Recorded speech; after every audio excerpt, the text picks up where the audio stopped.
안녕하세요. 여러분께 월 100만원 더 벌게 해드릴 아로스입니다. 오늘 강의에서는 키워드는 어떤 종류가 있고 초보, 중수, 고수 수준별로 어떤 키워드 작성이 되는지 가르쳐 드릴 거예요. 키워드 종류는 총 4가지가 있습니다. 고단가, 롱테일, 이슈, 외부 유입, 광고죠. 고단가부터 살펴보자면 대출, 카드, 보험, 수술 이런 키워드가 고단가 키워드인데요.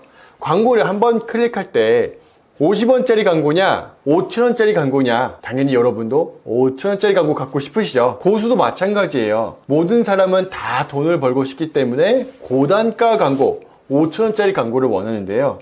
문제는 여기서 발생합니다. 여러분이 만약에 대출, 카드, 보험, 수술 이런 키워드를 작성한다면 하룻 강아지가 호랑이 밥그릇 건드리는 거랑 똑같아요. 호랑이 밥그릇 뺏으면 호랑이가 어떻게 할까요?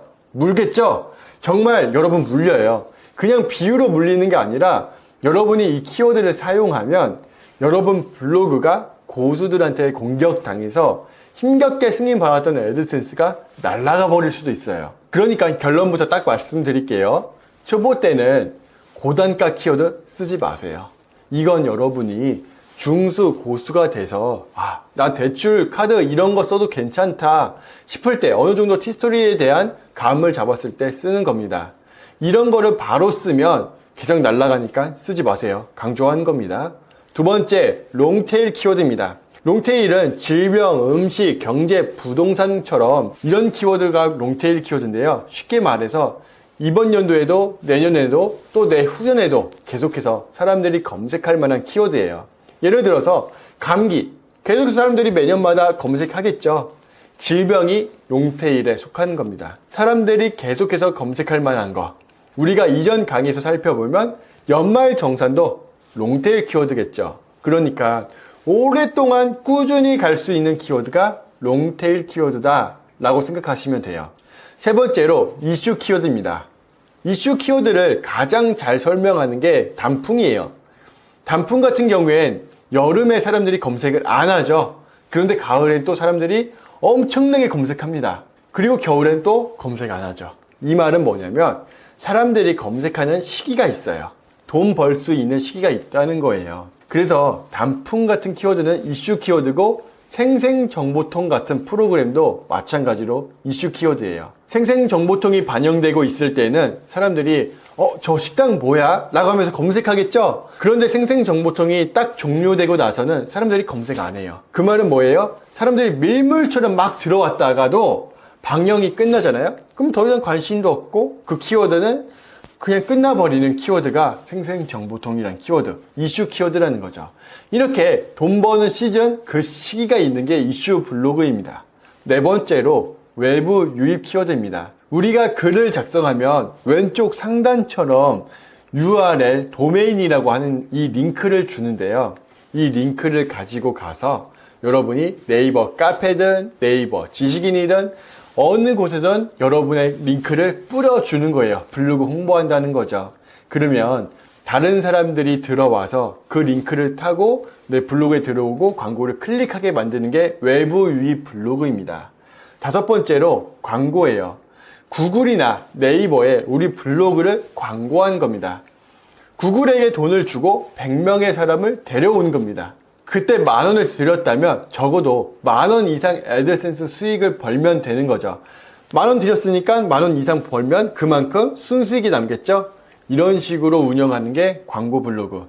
그럼 이 키워드들이 어떤 장단점이 있는지 알아야 우리가 전략적으로 사용할 수 있는데, 첫 번째 키워드, 고단가 키워드는 제가 사용하지 말라고 했으니까 생략하고 두 번째, 세 번째, 그리고 네 번째 장단점을 살펴볼게요. 다섯 번째 광고는 중고수 때부터 할 단계니까 초보자 단계 가르치는 현재 강의에선 넘어가겠습니다. 처음으로 롱테일 키워드예요. 롱테일 키워드를 가장 잘 설명할 수 있는 게 바로 뚝배기입니다. 갑자기 왜 뚝배기냐고요? 뚝배기의 특징을 잘 생각해 보세요. 뚝배기는 양은 냄비보다 물이 훨씬 늦게 끓어요. 물이 끓는 데까지 오래 걸린다는 거죠. 그런데 한번 끓잖아요.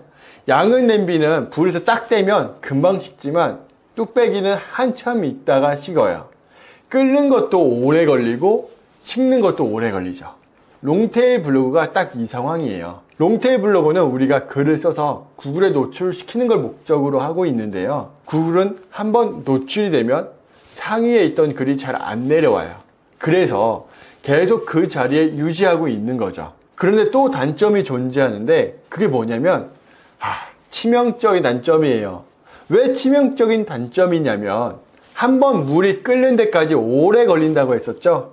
여러분이 글을 아무리 잘 써도 처음부터 그렇게 노출이 잘 안 돼요.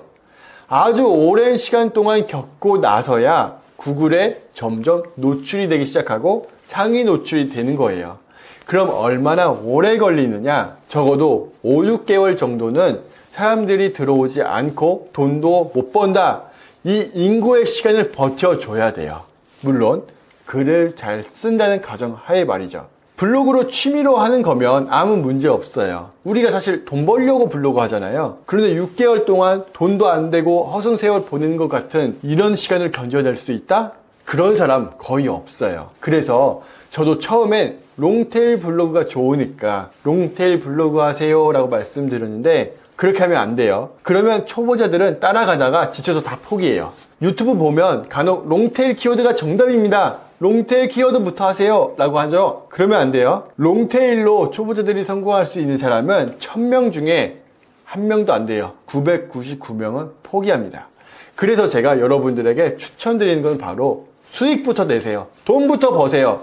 우리가 돈 맛을 봐야 재미있어서 블로그 계속하게 되는 거예요. 돈 맛을 보잖아요. 야, 이거 블로그 정말 돈 되네? 너무 재미있는데 이거 좀 제대로 하면 돈 더 벌 수 있겠다. 이런 마음으로 계속 키워드 갈고 닦아서 실력을 쌓아야 그 다음에 나중에 롱테일도 하고 다른 것도 하게 되는 겁니다. 그래서 처음엔 이슈 키워드, 돈이 되는 블로그부터 진행하는 거예요. 그래서 여러분께 올인원 강의 순서를 애드센스 승인부터 받고 올인원 강의 듣고 구글 강의 순으로 들으라고 한 거예요. 이슈 블로그 가르쳐 드릴게요.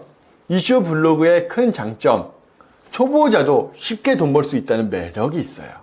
그런데 마찬가지로 단점이 하나 존재하는데요. 저품질에 걸릴 수 있어요.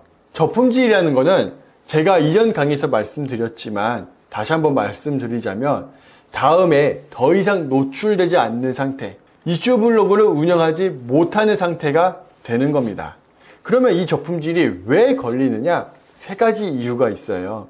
첫 번째는 중복글 게재입니다. 네이버 블로그에 글을 토시 하나 틀리지 않고 그대로 가지고 와서 티스토리에 그대로 옮겨 넣으니까 당연히 저품질이 생기겠죠. 이건 어떻게 보면 당연한 거예요. 그런데 두 번째는 신고입니다. 신고는 우리가 글을 잘 써서 1위에 노출됐어요. 그러면 1위에 있던 사람은 당연히 2위로 밀려난 거고 밀려났으면 1등이 보기 싫겠죠. 그러면 신고하기 시작해요. 이 신고가 쌓이고 쌓이면 내 블로그는 저품질에 걸립니다. 세 번째입니다. 다음 로직이 불완전해서입니다. 우스갯소리로 다음은 숨만 쉬어도 저품질 걸린다라고 말하는데요.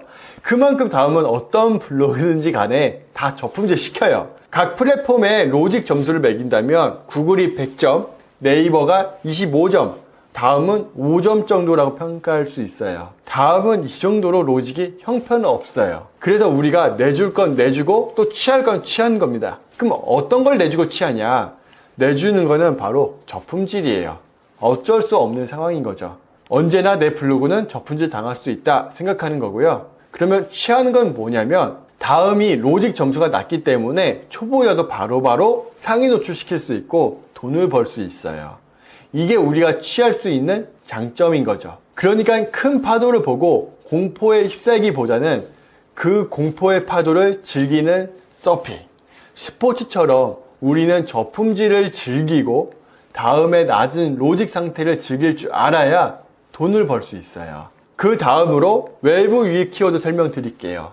이것은 이슈 키워드보다 더 많은 수익을 얻을 수 있는 방법이에요. 바로 여러분이 원했던 키워드인 거죠.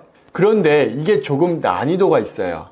단점이라면 단점일 수 있는데 어떤 난이도가 있냐? 예를 들어 그랜저 자동차 카페에다가 화장품 리뷰를 남겨놔요. 이런 화장품 좋았다라고 정보를 알려주면 아무리 그 정보가 좋다 하더라도 그랜저 자동차 카페에는 화장품에 관심이 없겠죠. 그러니까 외부 유입할 때는 내가 원하는 대로 글을 작성하는 게 아니라 상대방이 원하는 게 무엇인지 생각하고 그것에 맞게 글 쓰는 게 필요해요. 내가 원하는 글을 쓰는 것과 상대방이 원하는 글을 쓰는 것의 난이도가 천지 차이거든요. 그래서 제가 여러분에게 추천하는 수준별 블로그 운영 방법은요, 초보 때는 이슈 키워드부터 사용하세요. 이슈 키워드를 적어도 아무리 못해도 한 달은 쭉 해보세요. 여기서 수익을 만들 수 있습니다. 저는 이슈 키워드로 첫째 달에 30, 둘째 달에 70, 셋째 달에 100만원 만들었어요. 제가 이 방법 가감하지 않고 그대로 가르쳐 드릴 거니까 한 달, 두 달 동안은 쭉 따라해 보세요. 그리고 실력이 늘어나서 내가 블로그로 돈을 좀 벌었어요. 그래서 블로그가 정말 돈 된다는데 이 확신이 들었을 때, 그리고 돈 더 벌고 싶어, 이런 마음이 들었을 때 외부 유입 블로그 진행해 보세요. 그러면 수익이 2배, 3배 증가하게 될 거예요. 그런 다음에 이 블로그 이렇게 돈 되는 거였어? 나만 몰랐네? 야, 세상에 아로스 강의 이제야 들었다는 게 진짜 원통하다라는 마음이 들었을 때, 그때 롱테일 블로그 또는 광고 블로그 하는 겁니다. 이때부터 본업 이상의 수익 가져가는 지점님들 많이 나오고 있어요. 다시 한번 정리하자면 초보 땐 이슈, 중수 땐 외부 유입, 고수 때는 광고 또는 롱테일 블로그 하는 겁니다. 이렇게만 말씀드리면 혹시 오해하는 분들이 있을까봐 말씀드리자면, 내가 외부 유입할 때는 외부 유입만 하는 거냐? 아니에요. 이슈로 돈이 될 만한 내용이 있는데 그 내용을 굳이 안 할 필요가 없겠죠. 외부 유입하다가 저거 돈 되는 키워드인데 이슈로 돈 될 것 같아 하면 바로 이슈 블로그도 쓰는 거예요. 광고로 블로그 운영을 하면서도 동시에 롱테일도 같이 할 수도 있죠. 저도 이 모든 블로그를 다 운영하고 있어요. 이런 식으로 이슈, 외부 유입, 롱테일, 광고 블로그 4가지 방향 모두 다 할 줄 알아야 여러분도 고수익 블로그가 될 수 있습니다. 그러면 저와 함께 다음 강의에서부터는 이슈 블로그 어떻게 해야 되는지 구체적으로 가르쳐 드릴게요. 그럼 다음 강의에서 뵙겠습니다. 감사합니다.